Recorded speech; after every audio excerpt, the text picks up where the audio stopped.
Na Cristina era una noia que va guanyar un premi per descobrir una nova teoria matemàtica. Es va despertar a una habitació blanca com la neu. Estava atrapada a un videojoc 3D. Es va aixecar i va trobar 4 portes al seu voltant.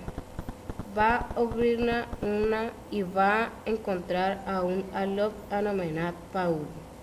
El varen ficar per equivocació. Estava desconcertat i nerviós perquè no sabia on estava. Varen començar a xerrar de com podien sortir d'allà. En Paul li va dir a na Cristina que ell havia estat a altres habitacions i que hi havia trampes, que et podia matar. Varen decidir que obririen una altra porta. Trobarem a un altre al·lot anomenat Alejandro, que tenia sang a les mans. Una trampa li havia fet talls a les palmes. Es va unir al nostre grup. Ell era un científic molt famós. Alejandro va dir que havia estudiat la teoria d'aquest videojoc i va passar a agafar una bota de les que duien i agafar tots els cordons fent una corda resistent. Així podrien saber si alguna habitació tenia trampa, llançant-la al mig.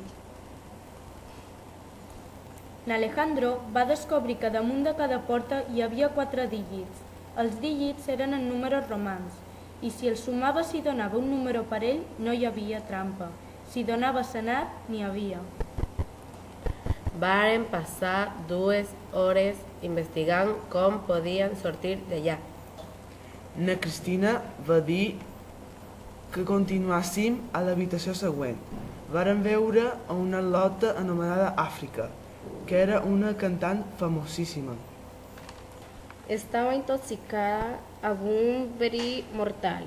Alejandro intentava descobrir la forma de salvar-la, fins que va descobrir de manera assombrosa que l'únic que havien de fer era donar-li un poc de sang a l'ull dret.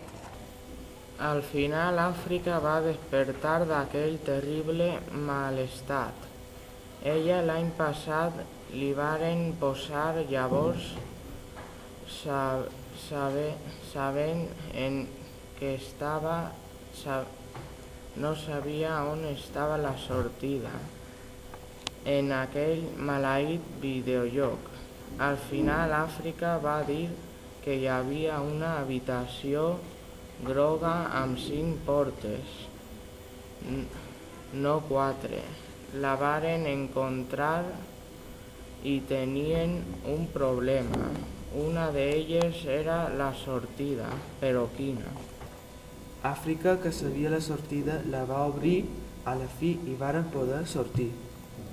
Alejandro, al matí següent, va descobrir que tenia talls cicatritzats als palmells de les mans.